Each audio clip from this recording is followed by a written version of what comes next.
Okay mga kababayan, Chris Ulo po at welcome back po ulit dito sa ating YouTube channel. Excuse me. Okay, pag-usapan ho natin itong pagdalaw, no, pagbisita ho ni Pangulong Bongbong Marcos ho dyan sa Amerika. At nakipag-meeting or nakipagpulong ho, no, ang ating presidente, dyan ho kay President Donald Trump. About dito ho sa kalakalan.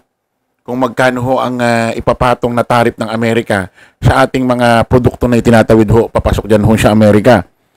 Ha? At meron hong pinag-uusapan, pinagkakasundoan bago hong tinatawag hong trade deal.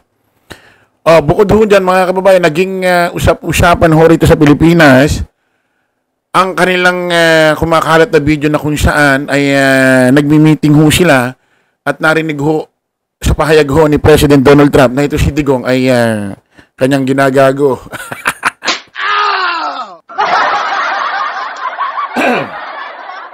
Kasi alam niyo naman mga kababayan, itong mga DD shit, itong grupo ng DD shit, pinamumukha ho nila dito sa Pilipinas na si Donald Trump ay ayaw kay Pangulong Bongbong sa pamilya Marcos.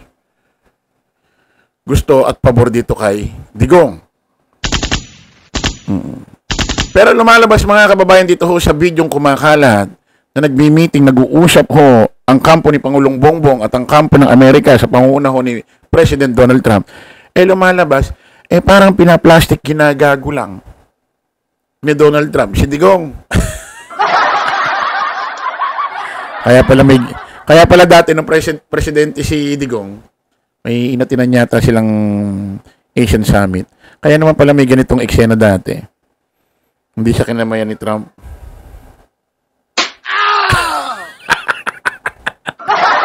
Ayun o.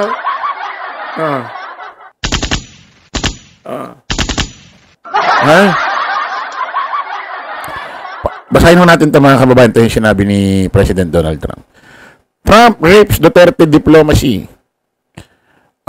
US President Donald Trump touches Rodrigo Duterte era foreign policy in joint appearance with President Bongbong Marcos, slamming the former Philippine leader for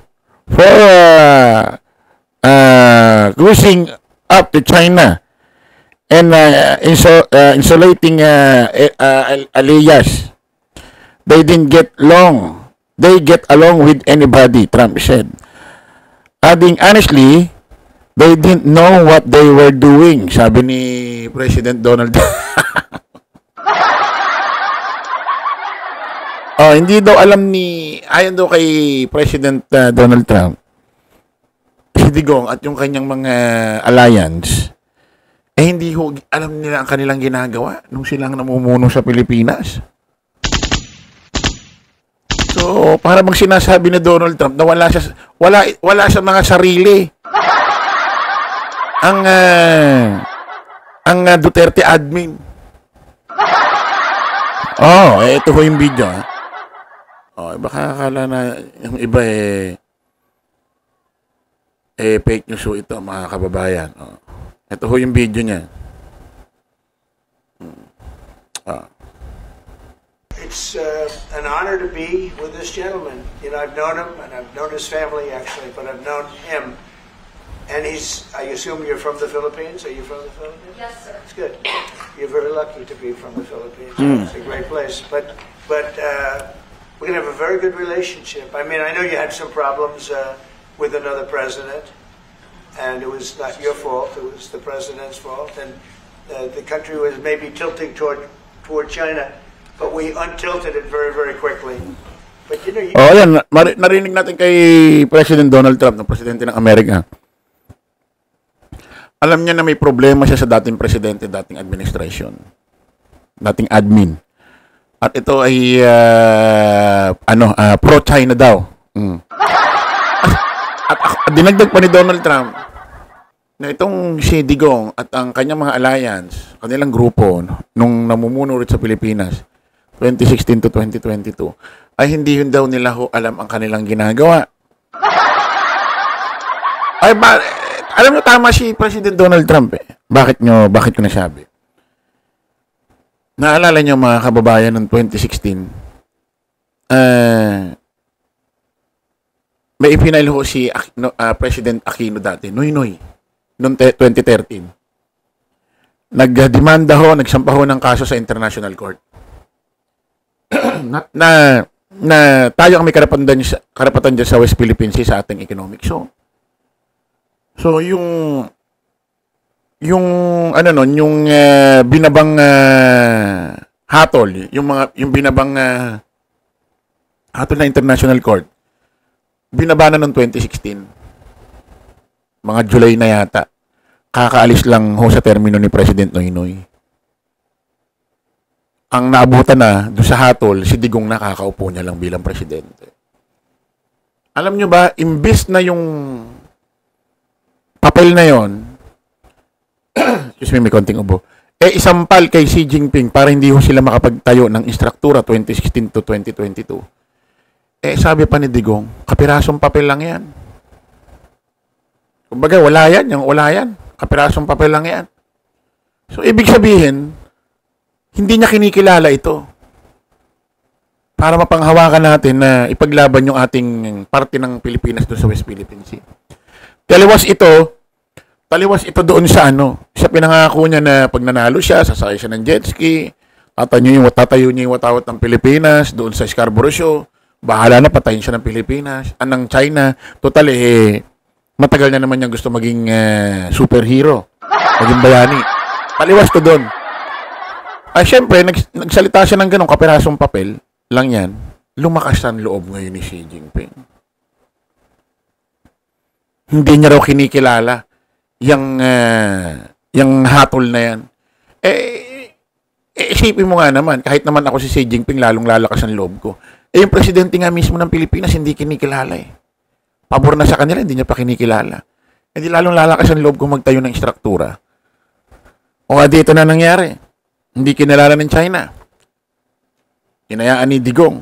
Hindi natin alam kung ba't niya hinayaan. Sabi-sabi, meron daw secret agreement dyan. Yung mga mangingisda, tuwan-tuwa. Kasi, mas nakakapangisda raw sila sa Administrasyon Duterte kaysa sa Administrasyong Marcos. Analyze natin dyan mga kababayan. Bakit pagbabawalan pa ng mga mangingisda? Bakit pagbabawalan pa ng China ang mga mangingisda ng Pilipinas, mangisda doon sa ating economic zone, sa Scarborough Show, sa West Philippine Sea? Nagtatayo na ng istruktura ang China. Natural, hindi na sila pagbabawalan. Yun na yung kapalit. Bibigyan namin kayo ng malit na pabor, habang mas binibigyan nyo kami talaga ng mas malaking pabor dahil nakakapagtayo na kami ng mga istruktura building dito sa inyong economic zone. Yun ang hindi ho nila naiintindihan. Ngayon, kung bakit mahigpit ang China sa mga mangingisda dito sa Pilipinas, sa Scarborough Shoal, or sa West Philippine Sea, sa ating economic zone. Kasi nga, yung nararanasan ng China diyan sa economic zone natin sa West Philippine Sea, hindi ganun ang nararanasan nila sa Administrasyong Duterte. Naninibago sila kasi pumapalagang Marcos admin. So, anong gagawin nila? Ang gagawin nila, ang hihigpitan nila, yung mga Coast Guard at mga mangingisda, pagbabawalan nila. Mga kababayan, hindi po pwede i-give up ng Administrasyong Marcos ang economic zone natin dyan para lang sa pangingisda ng ating mga kababayan. Hindi swak, hindi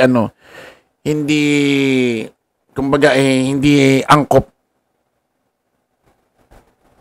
Mas maraming po pwedeng ibigay na programa, project sa mga mangingisda dyan. Wag lang i-give up ang ating economic zone. Yun yung hindi nila naiintindihan. Siyempre, si Xi Jinping, nung panahon ni Digong, sige, mangisda kayo ng mangisda dyan. Basta, hayaan nyo kaming magtayo ng istruktura rito. Total, ang isda, di naman nauubos. Di naman nauubos ang isda Di ba? Ang istruktura nila, pag nakatayo na yan dyan, di na mawawala yan. Yun ang hindi nila naiintindihan. Kaya tama sabi ni Trump hindi nila alam ang kanilang ginagawa. Naalala nyo pa noong 2019, mas pinayagan pa ni Digong ang mga mangingisda ng inchik kaya sa mga mangingisda ng Pilipino. Putok yung balita na yun noong 2019. Kaya tama sinasabi nito ni Donald Trump, hindi nyo alam ang inyong ginagawa. Tapos, isipin mo, konti lang ang, ilang bilyon lang nakuha ang droga sa panahon ni Digong. Konti lang. Ilan lang ba? Parang wala pa yatang 20 billion. From 2016 to 2022. Wala pa yatang 20 billion. Pero, libo-libo ang namatay. Libo-libo ang namatay. Nagkaroon ng war on drugs, extrajudicial killing. Tapos wala naman nakukulong na malalaking tao. Yung Michael Yang pa na may kinalaman sa droga, nasa kanyang bakuran pa. May posisyon pa, economic advisor daw. Samantalang sa Administrasyong Marcos, 2025 pa lang, 3 taon pang uupo si Pangulong Bongbong Marcos, kulang-kulang 50 billion na. 50 billion na ang nasasamsam ng gobyerno na droga. Na walang war on drugs, extrajudicial killing, na walang libu-libong namamatay. At take note, wala kayo napapansin. Big time, malalaking tao ang nakukulong ngayon. Hindi yung mga nasa laylayan katulad lang ni Digong. Puro nasa laylayan lang ang mga nakukulong namamatay. Yung malalaking tao nung mga panahon na yun, patagong gumagawa ng mga katarantaduhan. Na nililipol na ng Administrasyong Marcos ngayon. Kita-kita ulit tayo sa panibagong vlog. Bye-bye po.